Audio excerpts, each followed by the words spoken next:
oma metsastamise toetuse tutvustamisega. Et mul on väga hea meel, et leidsite täna aega meiega liituda ja metsastamise toetus on täiesti uus toetusliik, seda ei ole meil varem olnud ja see kuulub KIK-i erametsanduse toetuste hulka, mida rahastatakse CO2 kvoodi tuludest.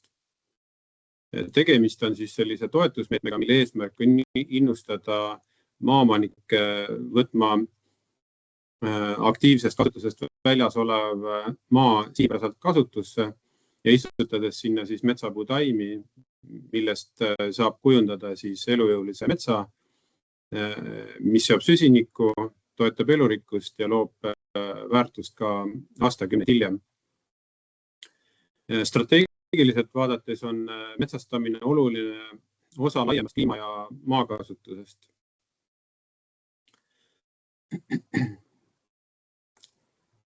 Metsastamine on teadlik otsus, mis aitab ka Eesti pikaajalisele kliimaeesmärkide saavutamisele ja maapiirkondade kestlikule arengule. Just selleks ongi siis metsastamise toetus loodud, et aidata neid otsuseid teha teadlikumalt ja väiksema riskiga. Metsastamise meede annab võimaluse istutada metsapuutaimi ja neid hiljem hooldada riikliku toe abil. Oluline põhimõte selle meetme juures on koostöö metsaühistutega. Kuna toetust taotletakse metsaühistu abiga, tasub metsastamine juba algusest peale koos ühistutega lõpuni läbi mõelda. Nii saate siis metsaühistu abiga kindluse, et valitud maa on sobilik ja need tegevused, mis ellu viiakse, on põhjendatud ja metsapuutaimede istutamine, hooldamine on kaetud siis nõustamise ja tööde ära tegemisega. Ja oluline on siis ka see, et kui hooldada, siis need metsad oleksid tulevikus elujõulised ja kliimamuutustele vastupidavad. Tänase infopäeva eesmärk on anda teile praktiline ülevaade toetuste nõuetest, taotlemise protsessist, kaardikihist ning välikontrollist. Seda aitavad siis tutvustada Sirli Jakobson, Timo Asuja, Priidu Kool ja Kaiko Kell. Selline info veel, et tänast infopäeva salvestame, et materjal oleks hiljem ka järelvaadatav ja jõuaks ka nendeni, kes siis täna osaleda ei saa või on vaja seda veel kord üle vaadata. Ja palun ka olla julged küsimusi küsima ja pange need kirja siis vestlusaknasse ja loodan, et osad küsimused saavad jooksvalt vastuse ja need küsimused, mis siis vastust kohe ei saa, siis proovime infopäeva lõpus nendele ära vastata. Kui mõned küsimused jäävad siiski vastuseta, siis saadame need vastused hiljem järgi. Minu poolt suur aitäh ja annan nüüd sõna heale kolleegile Sirli Jakobson, kes siis võtab sõna üle ja tutvustab toetusmeedet.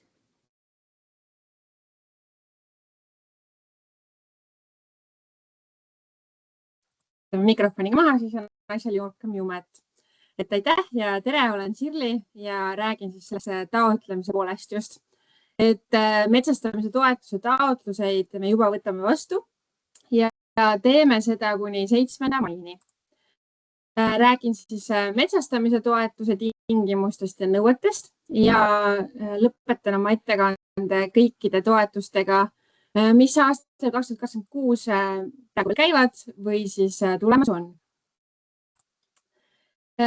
Metsastamise toetuse reklaami siin Gunnar juba tegi, et tegemist on täiesti uue toetusega, täiesti uue määrusega ja eesmärk on siis tagada aktiivsest kasutusest väljas olevatel maadel efektiivne süsiniku sidumine ja see süsiniku sidumise nüanss ongi siin oluline, miks me saame CO2 siis kvoodiraha metsaomanikele ja maaomanikele jagada. Toetame siis uue metsa rajamist ja kuni 3 aasta vanuse metsakultuuri või metsataimede hooldamist seda siis taimede ümbert või siis ridadena. Erinevad maapinna ettevalmistuse toetused, erinevad siis ladvad, tüvekaitsmed, ettevalmistustööd, giljotiiniga alla puhastamine, eraldi toetada tegevusena siis nimekirjas ei ole. Toetus saab taotleda ainult sellisele maale, mis asub siis erametsa toetuste kaardil. Näeb seda geoportaali kaardirakenduses ja sellest Priidu kool kindlasti ka pikemalt räägib. Oluline on, et see maa oleks siis taotleja omandis. Toetus saab taotleda ainult metsaühistu. Selline nõue on siis vajalik, et see taotlus oleks kvaliteetne, et see töö oleks kvaliteetne ja metsaühistute juures töötavad konsulendid, kes saavad siis aidata nõuga, milliseid puid istutada, kuidas täita taotlemise nõudeid ja ka jõuga, et kus saab taimi ja kes mul töö ära teeks, kui ma seda ise teha ei taha. Metsaühistu saab toetust taotleda oma liikmete maale ja ka nende maaomanike kohta, kes liikmed ei ole, aga esitavad volikirja metsaühistule toetuse taotlemiseks. Tuleb valida selline korralik metsaühistu, kus on vähemalt 200 liiget. Oluline kasvu või siis suuruse piirang on juriidiliste isikutele, et nii nagu ka teistes metsandustoetustes siseriiklikes on uus nõue, siis hindame ka juriidilise isiku suurust, et kui töötajaid on kuni 10 ja käive väiksem kui 500 000, siis saab tulla toetust taotlema ja kontrollima seda majandusaasta aruandest, mis peab olema esitatud. Metsaühistu esitab siis taotluse meile läbi e-kanalit PRIA kasutades. Toetuse määrad on siis uue metsa rajamiseks kuni 1420 € hektari kohta ja see sisaldab siis endas kõiki neid töid, mis on vaja selle kultuuri rajamiseks. Et kui on vaja teha maapinna ettevalmistus, kui vaja on teha seal eelnevalt võsalõikus, prügi väljavedu, siis kõik on nad selle 1420 € sees. Et siin kõrval paremal pool oleval pildil ongi üks Ebaveres asuv alakaardil. On seal seda tõesti palju, 1,8 hektarit, kui ma ei eksi, ja vaatena kõrgemalt künka pealt, ehk siis veevõtu kohast, on seal selline korralik ala, millest saab ka siis hakkepuitu juba ja seal sees on mõned suuremad kased, vähemalt 3, et need kindlasti ka siis alles jätta, kõik ei pea täitsa lagedaks tegema. Kohe räägin sellest ka täpsemalt. Ja hooldamise toetus saab siis kuni 260 € hektari kohta aastas, ehk siis esimesel aastal järgneval 3 aastal istutamisest. Kui metsaühistu tuleb toetust taotlema, siis kindlasti on vajalikud lisadokumendid. Metsaühistu peab esitama liikmete nimekirja, selle maaomaniku volituse, kes ei ole metsaühistu liige, sest metsaühistu liige ei saa olla mitte metsaomanik. Ja iga ala kohta on siis vaja esitada väljavõtte kaardirakendusest. Et võib olla see tavaline ka PDF, võib olla peenem kaardifail, aga siis seal kaardil tuleks ka ära märkida, kus päriselt töid tehakse, et kui on seal kartulimaa sees, mille kohta metsastamise tegevusi kindlasti ei tehta, siis kaardil saab täpselt ära märkida, kus töö tehakse.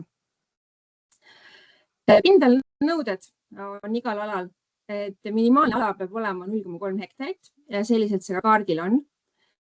Keskmine laius peab olema siis vähemalt 15 meetrit, et alla 15 meetrit ei tohi olla. Seda siis põhjusel, et metsakorraldamise juhend näeb ette, et saaks üldse eraldis moodustada, siis pikkadele hekkidele toetust taotleda praegu ei saa. Ja maksimaalne pindala on siis 30 hektarit ühe taotleja kohta. Töödega võib alustada siis taotlemisest järgmisel päeval. Kui ole täiesti kindel, et rahaga tegevus antakse, ei taha kohe homme alustada, siis me otsused teeme hiljemalt 4. septembril. Ja kui positiivne otsus on käes, siis on ka kindel, et kui tööd on nõuetele vastavalt tehtud, siis võib toetust oodata.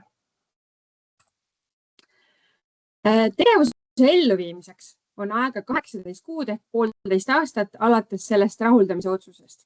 Võib-olla me jõuame need teha varem kui septembris, ja sellest kuupäevast, kui see otsus on tehtud, hakkab see 18 kuud jooksma. Taimed peavad olema siis ostetud taimetervise registrisse kantud tarnijalt. Need taimed peavad vastama nõuetele. Kui erinevaid taimi istutada, siis metsaühistu kindlasti aitab neid nõudeid tutvustada, et kuidas võrbuliike istutada ja kus kohast oma kuuse ja kase kohalikud taimed soetada. Istutustihedus võib siis olla kuni 80% metsamajandamise eeskirjas ette nähtud istutuskohtade algtihedusest. Et kui ette on nähtud näiteks kuusel 1500, siis sellest võib teha 20% vähem, et anda loodusele võimalus seal ka ise uueneda. Ja kui seal alal juba on uuendatud või siis metsapuudega kaetud kohti, siis ei pea neid kõiki täis istutama paksult. Kujundada tuleb siis mulla tüübile sobivate puuliikidega mitmeliigilised või struktuurselt mitmekesised puistud koos elurikkusele väärtuslike liikidega. Sellest räägib ka Timo pikemalt, rääkides kohapealsest kontrollist. Aga et kui selle alal juba on mingeid taimi, on mingeid pujukeid, siis neid kindlasti maha võtma ei pea, vaid peabki just alles jätma ja sinna ümber istutada. Oluline nüanss, mis tuleb ka enne maksetaotluse esitamist selle 18 kuu jooksul ära teha, on see, et see ala tuleb inventeerida. Need andmed peavad oma metsaregistris kättesaadavad, et enne me rahaga välja maksta ei saa. 5 aasta jooksul tuleb ka tagada, et ala on uuenenud vastavalt metsamajandamise eeskirjale, mis siis metsamaa nõuded on uuenemiseks. Kui seal tõesti on väga palju kultuuri hukkumist ja te olete toetust taotlenud, siis soe soovitus on seda kultuuri täiendamas ja korralikult hooldada. Et eesmärk on ikkagi see, et seal metsapuutaimed saaksid kasvama minna ja suureks kasvada. Määrus näeb ette ka võimaluse selleks, kui raha kõigile ei jätku. Meil selle aasta vooru eelarveks on 840 000 eurot. Ja ootame kõiki taotlema, et ennustame, et sellest rahast täitsa piisab. Aga juhul, kui ei piisa, siis eelistame hooldamise toetust istutamise ees. Ehk kui järgmisel aastal hooldamist taotlema, siis te saate eelisjärjekorras uute istutamiste toetust. Eelistame suurema pindelavalasid ja füüsilisi isikuid FIE-de ja juriidiliste isikute ees. Nii, põgusalt ülevaade ka sellest, millised voorud meil praegu käimas on ja mida veel sellest aastast oodata. Kuni 30. aprillini võtame vastu Natura 2000 toetuse taotluseid ja ka väljaspool Natura 2000 piiranguvööndi toetuse taotluseid, et seda saamata jäänud tulu siis kompenseerida. Ja kompenseerime seda 2 meetme kaudu, kuid kellel on neid tahasid, siis teie esitate taotluse, ühe taotluse, mis meie süsteemi jõuab 2 taotlusena. Võtame vastu ka kliimakindla metsa kujundamise toetuse taotluseid. See on siis selline toetus kuni 11 kuni 30 aastas puistus hooldusraie tegemiseks. Voor täiesti käib, 3 päeva me võimalik toetust taotleda, saab seda teha nii erametsaomanikuna kui me läbi metsaühistu. Ja kes selle infopäeva maha makkas, siis 9. aprillil meil infopäev ka toimus ja eramets.ee lehel leiab nii need infopäeva materjalid kui ka siis videosalvestise. Et kui teil on 11–30 aastas puistud, siis tuleb käbekirmelt tegutseda ja toetuse taotlus teele panna. Tuletan meelde ka metsameetme maksetaotluse tähtaegasid, et kui teil on positiivne otsus hooldusele tegemiseks kuni 10 aastas puistus või siis metsakahjude ennetamiseks või tormikahjude likvideerimiseks ja seejärel kultuuri rajamiseks, siis läbi ühistute saab 2024 aasta vooru maksetaotlused esitada ja 2025 aasta vooru otsused tegime märtsikuus ja järgmise aasta märtsini ootame erametsaomanikelt maksetaotluseid. 16. juuni kuni 2. juuli võtame vastu pärandkultuuri säilitamise eksponeerimise toetuse taotluseid. Vooru eelarve on nagu ikka 10 000 eurot, mis tundub päris pisike summa, aga siiamaani on kõigile raha jätkunud. Saab seal siis toetust pärandkultuuri objekti säilimise tagamiseks, avalikkuse tutvustamiseks, viidete ja teekorra heaolutöödeks, et sinna juurdepääs oleks tagatud ja oleks ka vastavalt tähistatud. Mitmekesise ja kliimakindla metsa rajamise toetuse voorud on meil ka välja kuulutatud, ehk siis endise nimega metsa uuendamine, aga lisandunud on siis elurikkuse nõuded.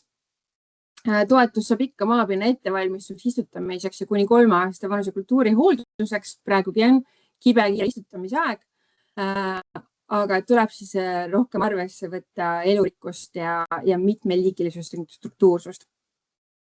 Esimene taotlusvoor toimub 16. juuni kuni 2. juuli. Taotlusvoorude eelarved on ka olemas slaidil ja on need siis natukene väiksemad kui eelneval aastal, aga eelmise aasta teises voorus rahaga kõigile jätkus, et ei olnud mingeid vähendamisi, nii et julgelt võib ka seda taotlema tulla, kui just praegu istutamise tööd planeeritud on ja tegemisel. Ka üraskikahjustuste ennetamisele on praegu mõistlik mõelda, et mul siin küll väljas päike paistab ja üraskid, kui juba ei lendle, siis kohe hakkavad lendlema ja püünispuude langetamiseks on varsti aeg küps. Taotlusvoor toimub meil 1. septembrist 11. septembrini. Toetust maksame tagantjärgi töödele, et need tööd, mis sel kevadel suvel teete, nendele ka toetust saab. Lisaks siis püünispuudele, mida saab läbi ainult metsaühistu. Toetame ka feromonpüüniste soetamist ja kasutamist ja värske tormikahjude likvideerimist kuni 0,5 hektari suurusel alal. Vooru eelarve on 30 000 eurot. Meil on mõni taotlusvoor välja kuulutamata. Üheks on selleks siis maaparandussüsteemi korrastamise toetus. Taotlusvoor kindlasti tuleb, aga võimalikud on muudatused uuendustööde kavade koostamisel ja just selle kaardiandmete esitamisel. Teine taotlusvoor, mis meile kuulutamata on metsa inventeerimise ja püsimetsa kava koostamise toetus sel põhjusel, et määrus nende kohta jõustub 1. juulil. Püsimetsa kavaks siis toetuse andmisel loetakse selline kava, kus puuduvad uuendusraie soovitused. Metsameetme voor, kus siis saab toetust hooldusraieks 0–10 aasta vanuses puistus, metsa siis kahjustuste ennetamiseks ja tormikahjude likvideerimiseks, uuendamiseks. Voor on planeeritud praegu sügisel, nii nagu ikka, aga mõistlik on jälgida eramets.ee lehte ja olla kursis oma metsaühistu tegemistega ja uudiskirjade nimekirjas, et siis kindlasti saab ka info, kui vooru välja kuulutame, mis tingimustel. Vääriselvega kaitseks lepinguid sõlmime ka aastaringselt. Nii, minu poolt kärmed kõik üle käidud. Tingimustega saab ise tutvuda nii määruses www.eramets.ee lehel ja muidugi olen nii mina kui mu kolleegid valmis vastama kõikidele kirjadele, kõnedele ja just konkreetselt teie enda maid puudutavates küsimustes või enda taotlustega puudutates küsimustes. Kinnitan, et ühtegi otsust selja taga ei tehta, et haldusmenetlusseadusest on meil kohustus teid igast liigutusest taotlusest teavitada. Ja kui on puuduseid, siis antakse nende likvideerimiseks ka tähtajaks samamoodi selgituste andmiseks. Aitäh! Kas keegi soovib küsida, mitte käega märku anda või praegu oma küsimus esitada?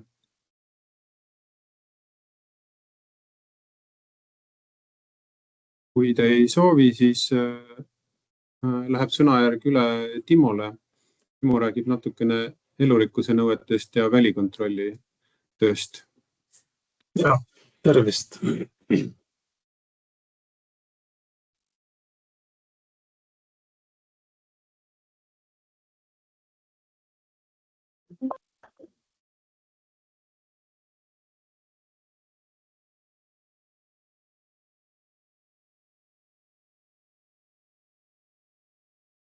Ja, slaidid on hästi näha juba. Nii, räägime siis selle toetuse kohapealsest kontrollist ja peale mind siis Priidu räägib toetusõiguslike alade kaardikihi loomisest. Minu poolt siis, millised on kontrolli üldalused kontrolli läbiviimine ja pindala hindamine.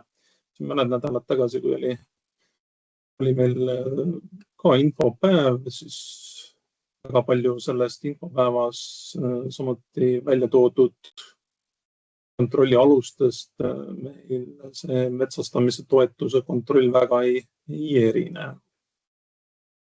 Ikka etteteatamise aeg kuni 14 päeva.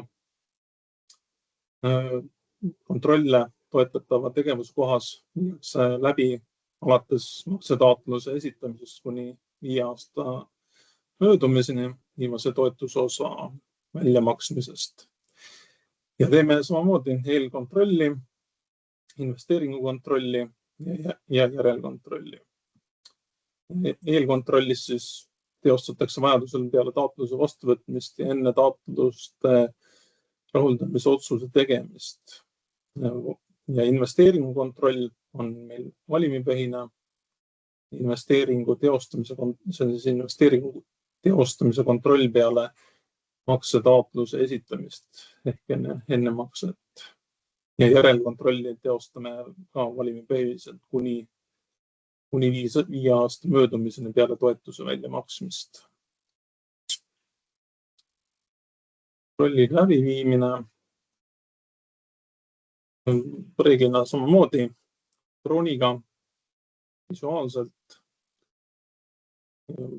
Kui drooniga õiget pilti kätte ei saa, siis visuaalselt jalutame ala läbi ja vajadusel ka teeme GPS-iga möödmised, kui see vajadus tekib.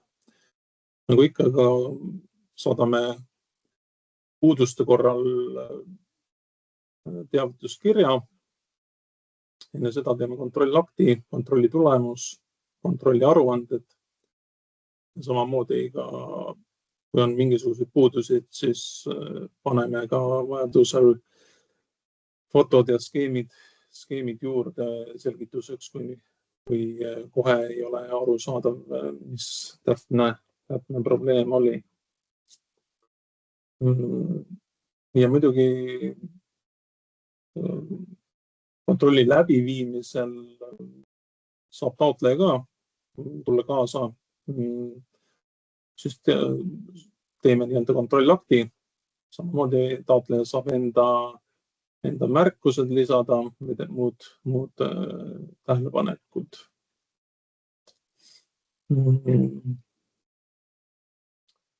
Kontrolli läbiviimisel siis koha peal, mida hindame, kas metsastatud on neid, vaatame järgi, vaatame koha peal üle metsastatud ala pindala, kas metsa rajamise ja hooldamisega kujundatakse mullatüübile sobivate puuliikidega mitmeliigilised ja struktuurselt mitmekesised puistud ja koos elurikkusele väärtuslike liikidega. Metsastatud alale on istutatud siis mitte väiksem kui 80% algtihedusega puude taimi. Siin näitena siis kuuskask 1200 tükki hektarile, mänd 2080. See on siis vastavalt 2600 mändi on metsamajandamise eeskirjas ja 1500 kuuskask. 80% siis on 1200 ja 2080. Metsastamise toetusega rajatud metsataimede hooldamine on toetusõiguslik, kui see on tehtud taimede ümbert või ridadena. Metsa rajamise, hooldamise ja vajadusele hilisema täiendamise kaudu tuleb tagada ala uuenemine 5 aasta jooksul alates istutamisest vastavalt metsamajandamise eeskirjale. Ja mets loetakse uuenenuks, kui hektaril kasvab siis vähemalt 1500 poole kõrgust ja kõrgemat harilikku mändi või vähemalt 1000 poole kõrgust ja kõrgemat harilikku kuuske või vähemalt 1500 poole kõrgust ja kõrgemat tamme või vähemalt muud uuenenuks lugemisel arvesse võetavat puuliiki. Ja muidugi puud peavad olema elujõulised ja paiknema ühtlaselt kogu uue valla alal. Ja mitmekesisust me samamoodi arvestame toetusõigusliku objekti sees, et välikontrolli läbiviija võib hinnata tavapärasest mitte toetusõiguslikke alasid toetusõigusliku objekti sisse kuni 20% ulatuses eraldise pindalast. Ja mitmekesisuse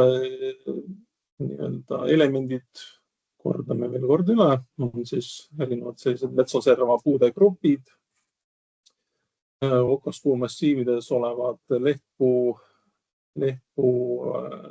osalusega grupid, mille eesmärgiks on tuulekindlate ja tuld tõkestavate ja mitmekesisust tagavate metsaservade loomine. Alla 4-meetrised teed, kraavid, suured vanad puud, hundipuud, laialehelised puud,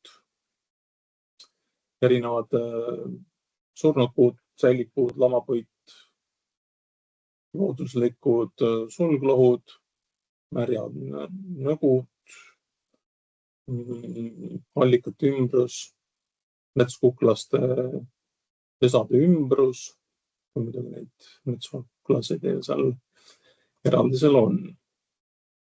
Ja kokkuvõtvat erinevate elurikkuste gruppide või taskute soodustamine on teretulnud.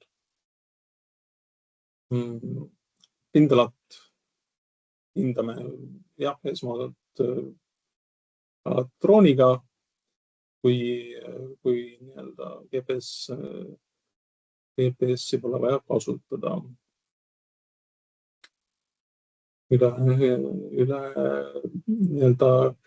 maakonniti meil on 9 drooni hetkel, kõigil välikontrolli läbiviijatel on see olemas ja ei tohiks ülevalt vaadates midagi kahe silma vahele jääda.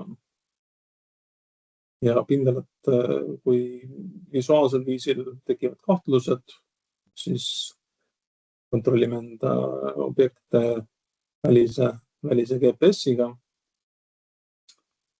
ja nende täpsus on meil valideerimise tulemusena 0,68 meetrit parandiga ja ilma parandita 0,72. Ja kui metsastamise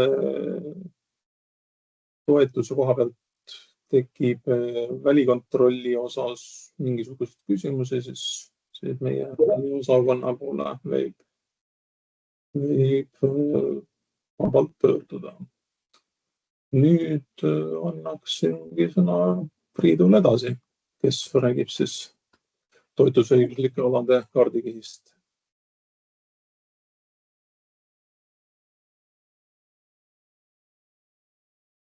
Tere ka minu poolt. Räägin siis, kuidas see toetusõiguslik kaart üldse tehtud sai, kes selle tegemisel osalesid ja siis võib-olla ka natukene juba tekkinud küsimuste osas. Inimestel on tekkinud väga palju küsimusi selle kaardiga seoses, et võib-olla siis, kellel on juba praegu juba mingid küsimused, siis saab juba võib-olla mingis osas natuke vastuseid, aga kui mitte, siis julgelt küsige, et proovin neile vastata, et igal asjal sellel kaardi koostamisel ja alade olemisel või mitte olemisel kaardil on kindel põhjus, et nii ta on. Et teemad, mis üldse siis ongi, et toetusliku alade see arutelu, kes osalesid, kuidas see toimus, kaardikihi koostamise metoodika, kes seda kokku panid siis osad kaardil olevad objektid vaatavad ka tulevikku, kes seda kaarti juba näinud on, siis kindlasti kõige suuremad küsimused ongi, et miks on mingisugused teatud ribad toetusõiguslikul kaardil, aga näiteks metsakorraldaja sellest metsaeraldist ei loo, kuna eraldise laius peab olema 15 meetrit. ja siis taotlemisel esitatavad kaardi väljavõtted, millest ka Sirli alguses rääkis, et kui toetuse taotlust esitada, et siis peavad aladelt olema kaardi väljavõtted tehtud, et sellest ka natukene, kuidas neid teha ja kus neid teha saab. Aga toetusõiguslike nii-öelda alade aluseks siis kohtumistel olid peamiselt Kliimaministeerium, Regionaal-Põlluministeerium, Keskkonnaagentuur ja KIK, et üldse selline toetus tulema saaks, et mis alad toetusõiguslikud võiksid olla, mis ei tohiks olla. Et kui need arutelud, ma ei tea, mäletagi, 4, 5, 6 kohtumist oli kindlasti, et kui said nagu põhitõed paika, siis kaasati Erametsaliit, põllumeeste ühingud, talupidajate keskliik ja nii edasi, et neile lasti oma arvamust avaldada nende osas, kas peaks midagi lisama, kas neile midagi ei sobi ja nii edasi, et kaasatud olid väga hulk erinevaid inimeste esindajaid, ütleme siis need lühidalt. Aga peamisteks põhimõtteks oligi, et põllumajandusmaa jääb ikkagi põllumajandusmaaks, et kui meil alguses oli mõte, et kui äkki kasutamata ja sööti jäänud maa nii-öelda põllumaana või väärtusliku põllumajandusmaana, et võiks ka toetust saada, siis see oli kindel ei, et peamised küsimused siiamaani nende toetusõiguslike alade kohta ongi tekkinud, et mul on juba pikalt kellelgi on ala seisnud sööti, et miks ma siia ei saa metsastada, siis kahjuks nii see on, et see on riigi mõistes on veel ikkagi tuleb kas hetkel või siis tulevikus, kui teda hetkel ei kasutada, et siis tulevikus, kui on tarvilik, et siis saab seal näiteks kasutada põllumajandusotstarbel. Ja loomulikult siis ka looduskaitsega seotuvad maad, rohe nii-öelda alad või mullastikualad, mis siis kasvuhoonebilansile mõjuvad ja nii edasi, et see ampluaa on päris lai, miks mingid alad toetust nagu ei saa. Ja siis kokku selliseid alasid kaardi peal on suurusjärk 24 000 hektarit üle Eesti kaetuna ja siis suuremad kui 0,3 hektarit objektid on umbes 25 000 objekti, mis siis võiksid olla meil toetusõiguslikud, millele toetust taotleda saab.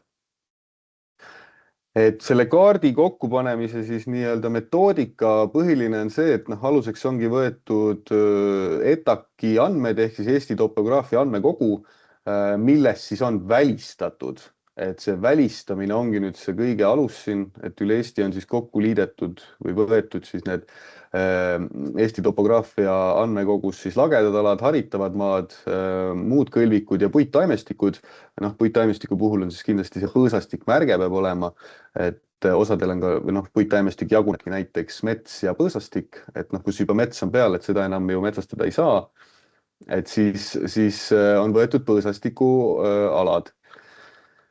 Ja siis nendest ongi hakatud nüüd nagu välistama kogu seda olukorda, mis aladele siis toetust ei saa. Et kui siin on, neid küsimusi on tulnud väga palju, et siis peamiselt ongi see, et inimesed ei ole saanud aru, et miks mingid alad ei saa toetust. Et need on kõik loetletud kenasti määruse lisas.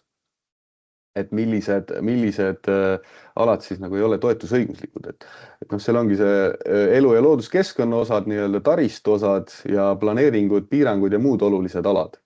Et kokku see kaardikiht sai moodustatud circa 65 kaardikihist erinevast ja et kui me võtame näiteks mullastiku kaardikihi veel, et sealt siis erinevad väljavõttedel tuli 37 tükki, et see mul näiteks siia toodud, et samamoodi on ka näiteks elektrikaitsevööndid, et või nii-öelda elektripaigaldise kaitsevööndid, et nende puhul on samamoodi, et neid on kaardikihte endid on nagu kokku seal äkki oli 12 tükki, et või siis kogu Eestit katvad looduskaitsealad, mis siis on looduskaitseseaduse paragrahv 4 nagu välja toodud, et ka seal on kümneid on neid, kui mitte öelda 20-30 tükki erinevaid objekte. Et kes on näiteks varasemalt voorudes meil 23 ja 24 voorudes taodelnud metsameetme hooldusraiet, et siis ka seal nendes voorudes me pidime toetusõiguslikest aladest välja arvestama kogu looduskaitse seaduse paragrahv 4 objektid. Et alates 2025 voorus see jälle nagu muutus leebemaks meil. Et aga selles siin metsastamise puhul on ikkagi samamoodi, et kõik need looduskaitse seaduse paragrahv 4 objektid tuleb välja võtta. Et et see on nagu niisugune põhialus, mis on välistatud, kus neid andmeid kõiki näha saab, et ideeliselt on kõik andmed avalikult kättesaadavad, välja arvatud siis looduskaitseobjektid, esimese kategooria nii-öelda objektid, mis siis on, ma ei tea, loomad, linnud, taimed. Et ülejäänud kõik andmed on ka Maa-ameti geoportaalis olemas, et saab nagu täiesti ka ise võrrelda, miks mingi ala ei ole võib-olla toetusõiguslik. Et keerulisem on võib-olla võrrelda, ma lõpupoolega räägin sellest täpsemalt, kuidas seda teha, on siis need rohevööndialad ja väärtuslik põllumajandusmaa. Et nii ta on. Ja siis lisan siia juurde ka veel selle, et kui meil on nii-öelda püsielupaigad ehk siis esimese kategooria looduskaitstavad näiteks linnud, et kui neil on see pesapaik kotkas ja musta toonekurru puhul, et miks need on ka siin eraldi välja toodud, et neile on lisatud siis ka 2 kilomeetrine raadius hetkel juurde, et sellele osale nii-öelda toetust ei anta. Ja siis, mis ma alguski mainisin, et kaardil on kindlasti, olete märganud objekte, mis on sellised pikad siilid ja mingid teeosadega kattuvad, et miks need siia sisse on jäetud meil hetkel, et see on pigem niisugune tulevikku vaatav olukord, et Regionaal- ja Põllumajandusministeeriumil on mõte või plaan tekitada ka nii-öelda siis nendele põllumajandusmaadele bioloogilise mitmekesisuse suurendamiseks maastikuelemendid, ehk siis mingisugused hekid või põllusaared, metsasiilid ja mis iganes nii-öelda sinna juurde, et äkki on seda võimalik ka siit toetuselt nii-öelda toetada.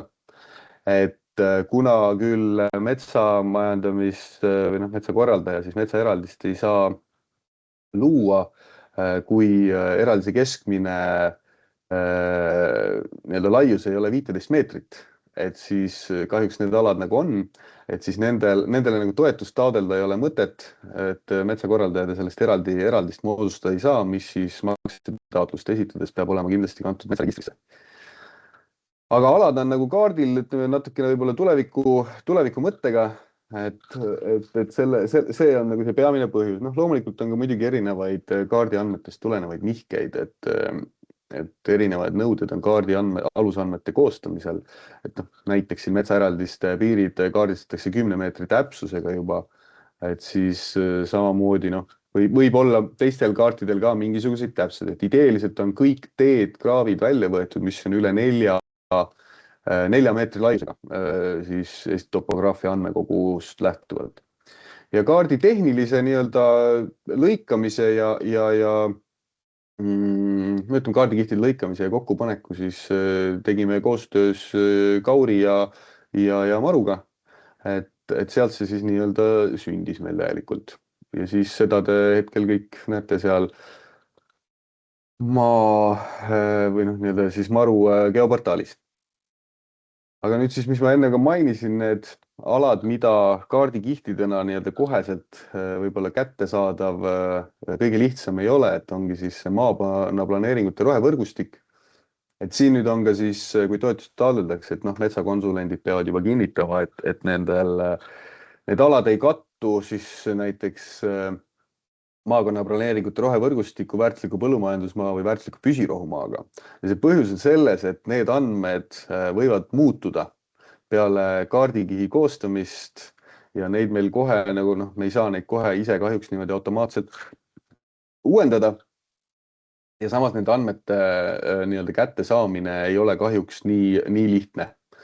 Et sellepärast see konsulendi abi tuleb siia juurde, et enne taotluse esitamist siis konsulent peaks andma kinnituse, et see ala ei asuks maakonnaplaneeringute rohevõrgustikul. Et me kaardikihi koostasime 2025 seisuga, selle hetke seisuga on meil kõik need nii-öelda rohevõrgustiku või siis väärtusliku põllumajandusmaa ja püsirohumaad alad nagu välja arvestatud, aga teatud hetkedel siin maakond võib uue oma planeeringu kinnitada ja nii edasi, et siis seda ilusti planeeringute lehel saab konsulent vaadata, siin on selline juhend, et kus koha peal need kaardikihid on, sealt lihtsalt sisse lülitada see vastav kaardikiht võrgustiku oma ja siis näebki ära, et kas see ala kattub või ei kattu siis näiteks muudetud planeeringu sellega. Et kui ta kattub, siis samamoodi toetust, konsulent siis ei saa kinnitada, et see ala ei kattu sellega ja toetust nagu taodelda ei ole nagu jälle siis ütleme mõistlik või konsulent annab selle konsulendi vastutus, ütleme siis piltlikult. Ja samamoodi väärtusliku põllumajandusmaaga, et põllumajandusmaade vaatamine nüüd on veel keerulisem kahjuks, et siin nüüd üks kaardikihti ei ole, et siin tulebki kinnitatud planeeringud lahti võtta ja seal on nad PDF-ina või siis ongi võimalik sealt kaardikihine võtta, aga iga planeeringul on enda erinev kaardikiht, et need võivad olla vastavalt omavalitsusele või maakonniti nagu, et selles mõttes on jah keeruline see natukene. Nii, ma näen, et siin tuli üks küsimus ka, et ma võtan selle korra vahele. Johannes Valk, et kas erametsa kaardil märgitud alade korral on juba näiteks musta toonekorraga koha eluga arvestatud? Jah, on arvestatud. Et selle hetke seisuga, kui meie kaarti koostsime, siis me võtsime kõik nii-öelda need looduskaitse all olevad objektid, linnud, loomad juba täiesti arvesse. Et kui kuskil on tekkinud juurde teil nüüd igapäevaselt Keskkonnaamet neid kaitsealasid, või mitte kaitsealasid, aga ütleme siis neid pesapaike leiab juurde, lisab Eesti Looduse Infosüsteemi, et siis need ütleme viimase, ma ei tea, 3 kuu omad äkki, et neid võib-olla ei pruugi olla. Et aga muidu jah, nendega kõigi arvestatud ja neile kõigile on siis just see kotka ja toonekorra omad, et neil on pesapaigal on siis 2 kilomeetrit juurde lisat, või on 2 kilomeetrini see puhverala, et seda me nii-öelda ei metsasta. Nii, ja siis see kaardikihi väljavõte, et mida toetuse taotlusega kaasa panna, et kui meil on ta siis Marukõe geoportaalis on ilusti kaart olemas, et kui te taotlete samale alale, mis teil kaardil on, et kui näiteks see ala suurus oli seal, ma ei tea, 1 hektar, et siis on see ilusti väga lihtne ja tahate taodelda ka 1 hektarile, et siis kaardirakenduses on printeri nupp ja loo PDF-fail ja trüki ja on väga ilusti kõik olemas. Kui nüüd soovite näiteks, et see ala on 1 hektar, aga soovite sellest ainult 0,8 toetust taodelda, et siis see 0,8 hektarit tuleks siis nii-öelda ala sisse ära märkida. Et samamoodi seal on joonistu või mõõda pindala või mis iganes selline tööriist, et saab selle pindala siis ära mõõta, palju te soovite, et kust, kuhu, et siin Sirli enne mainis, et mis iganes teil seal kartulipõlluga võib-olla kuskilt äärest kattub, et tahate selle osa nagu välja arvestada, et siis saabki selle tööriista abil võtate välja, ta näitab ilusti selle pinna ära, et mis siis teil see taotletud pindalaks nagu lõplikult jääb. Et seda, kui nüüd joonistate peale, siis seda kahjuks nii-öelda otse printeri nupuga välja salvestada ei ole võimalik, et siis meie soovitus olekski, et tehke lihtsalt print screen ja salvestage ta kas või nii-öelda fotona endale või saate ka sealt edasi PDF-ina salvestada, et foto ka sobib meile, kui toetuse taotlust esitate ja selle nii-öelda juurde panete. Et loomulikult, kui jah, on mis iganes küsimusi, probleeme, siis jah, võib pöörduda metsaühistu poole, KIK-i metsaosakonna poole, et siis siia lõppu me panim ka veel enda ja Timo kontaktid ka, et nii ta on. Aga sellega on jah, iseenesest minu poolt kõik, et kui kellelgi on veel küsimusi, siis julgelt võid küsida. Nii, ma näen, Janek Hakatus on küsinud, kuidas käituda, kui kaardikihil on märgitud ala metsastamise toetuse kõlbulikuks, kui tegelikkus on samal alal mets peal. Leidsin näiteks 0,71 ja tegelikult metsastamine alal on kaardil oluliselt väiksem. No kaardist nüüd nagu seda ala nagu suuremaks taodelda ei saa kahjuks. Et see, mis ta teil kaardil on, et selline ta see pind on. Et kui teil see nüüd mets peal on, et ma kahjuks niimoodi ei oska öelda, võtsingi selle konkreetse pildi teile ette, et 0,71 hektarit. Et mis siin nüüd nagu siis täpselt põhjuseks on, et ETAK-i andmetel on tegu põõsastikuga või pigem isegi looduslik lageala või selline osa, et jah, et näen, see mets on siin peal teil. Ortofoto järgi tundub, et mis tal seal peal on täpselt, et kas ta nüüd on mingisugune põõsastik või ongi reaalselt puud, suured puud, et kui seal puud on juba peal ja ongi tegu metsaga, et kas siis seda metsastamist nagu otseselt vaja on. aga kui siin nüüd on põõsastik peal, siis mis Shirley'ga alguses näitas näitena pildini, siis giljotiin on hea abimees või jah, teha hakkeks ja siis saab kenasti istutada. Loomulikult võib ju jätta mingisugused osad, suuremad puud nagu juba kasvama, mis seal on, ja sinna vahele ja alla istutada nii-öelda siis taimed vastavalt kasvukoha tüübile, et pole nagu üldse nagu selline keerukas olukord. Priidu, aga vist lühidalt võib kokku võtta niimoodi, et kui see ala ongi väiksem, siis saabki metsastada väiksem ala, nagu Janekil siin küsimus oli. Absoluutselt. Võtame siit eestpoolt, üks küsimus on vastuseta jäänud, kui istutusala läbib kraav või elektriliin, kas siis on 0,15 pluss 0,15 hektarit lubatud?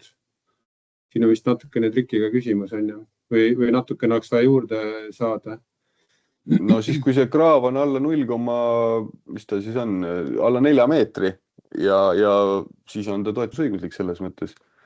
Et elektriliin samamoodi, et kui elektriliin iseenesest elektriliini alune maa ei ole toetusõiguslik kahjuks meil, ei üheski meetmes. Jah.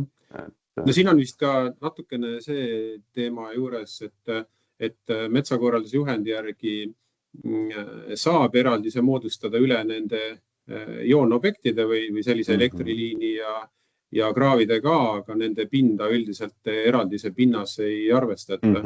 Et seda peaks kindlasti mõtlema, elektripaigaldise kaitsevöönd on nagunii ei ole lubatud metsastada. Ja vist on küsimus, et kui siin nüüd, Janeki küsimus oli viimane. Kas tahab keegi veel küsida?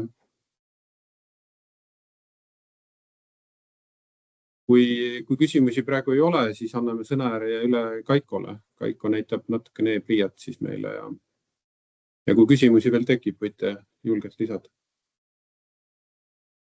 Nii, tere minu poolt. Kas mind on kuulda ja näha pilti? Ja, ilusti on. Väga hea. Nii, ühesõnaga mina näitan siis taotluse esitamise osa e-PRIA portaalis. Nagu siis öeldud eelnevalt, see käib nüüd selle meetme puhul ainult läbi metsaühistu, nii et metsaomanikud seda ise otseselt tegema siin ei pea.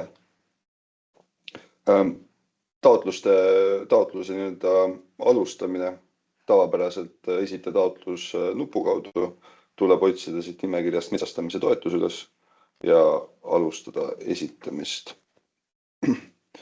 Niimoodi mõtleb ka selle andmete täitmiseks kontonumbri. Ehk siis üldandmete lehel ainsad andmed, mida on vaja täita, on siis kontonumber ja kontoomaniku nimi. Muus osas peaks andmed üle vaatama, kas need on õiged. Kui on vaja midagi täiendada, siis see toimub nii-öelda PRIA kliendiregistri kaudu, mis asub, ma arvan, siin registrite infopunktis või menüüpunktis.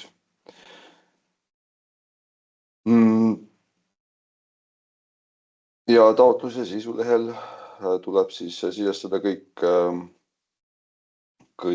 metsaalad, kuhu toetus soovitakse saada. Omaniku andmed, isikukood, katastrinumber ja siis alanumber, mis on siis lisatud sellele kaardil, mis võib siis näiteks pärineda sellest kaardi rakendusest, et see numeratsioon seal kaardil peaks siis kattuma selle alanumbriga, mis ma siia sisestan.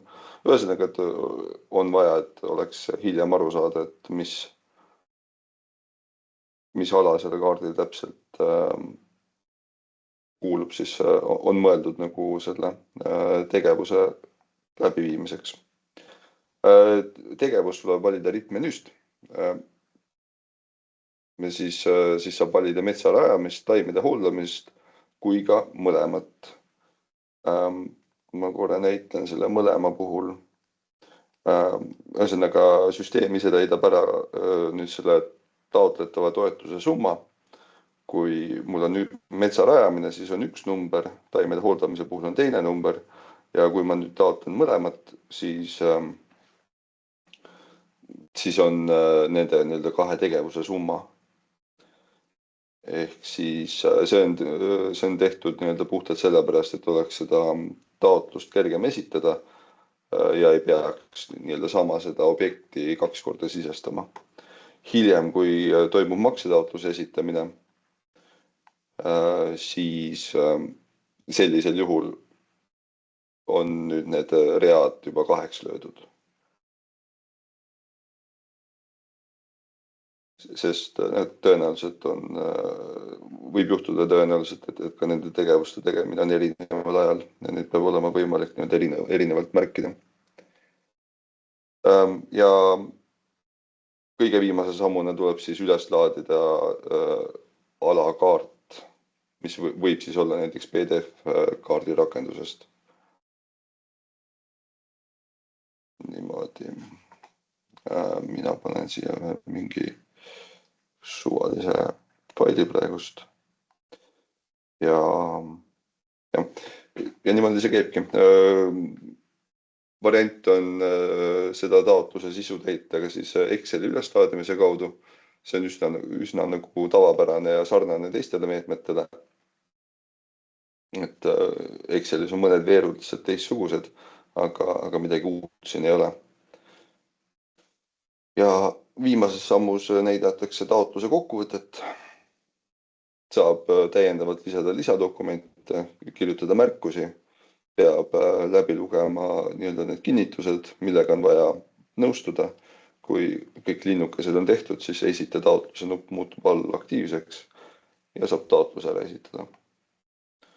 Ja ning lühidalt see olekski kõik. Ma nüüd ei pannud tähele, kas siin tulid küsimused ka selle e-PRIA osa kohta või need on? Kaiko, praegu e-PRIA osas küsimusi ei ole olnud. Ühesõnaga, nüüd on selle jaoks võimalus. Kas keegi soovib? Janek Hakatus küsib, et kas konsulendi kinnitust ei ole vaja. Sa võid näidata, et kus see konsulendi kinnituse koht on? Konsulendi kinnituse mina paneks siia lisadokumentide alla.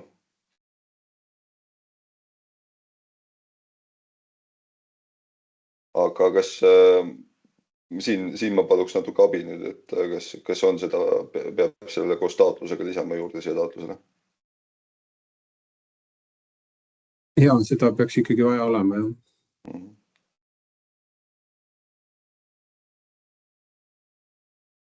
Kas keegi soovib veel küsimusi? Et kas konsulendi kinnitusel on kindel vorm? Sirli, tahad vastata? Me vaatame selle kohe ka pärast üle veel, et kuidas see määr seletuskirjas täpselt on. Aga me võime... Kui me vormi teeme, siis metsaühistutele kindlasti jagame.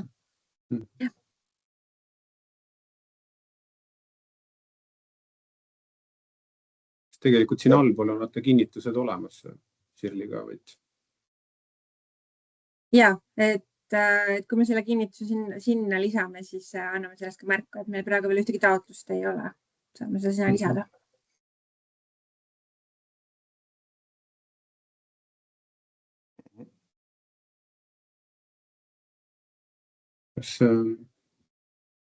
Kui kinnistul on mitu ala, jah, et kas peab eraldi sisestama? Jah, sest siin on iga rida siis nii-öelda ühe ala kohta. Ühesõnaga, et siia sellesse alanumbri lahtrisse ei saa lisada siis komadega näiteks eraldatud mitu ala. Kaiko, siin on ka Exceli täitmine, on ju? On küll. Et võib-olla see on nagu ühistutele võib-olla mugavam äkki. Harjumuspärasem ka. Jah, et Excelis saad nii-öelda igal juhul tuleb, et kui ühel kinnistul on mitu ala, siis tuleb need alad eraldi ridadele panna. Excelis on seda kõike kergem teha, saab nagu need korduvad andmed kopeerida. Ja Ülle küsib, et kas volitustele on ka nõuded esitatud. Tegelikult meil ei ole, et lihtkirjalik. Sobib lihtkirjalik, kus on aru saada, kellele volitus anti ja mis asjaoludel on. Kas on veel küsimusi?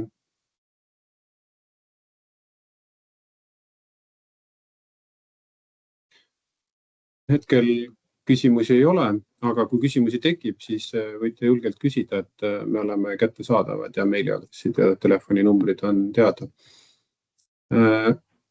Aitäh kõigile, et kes te siin osalesite ja selle salvestise tõstame Kerametsa kodulehel üles ja saate hiljem järgi vaadata. Aitäh ja kena päeva teile!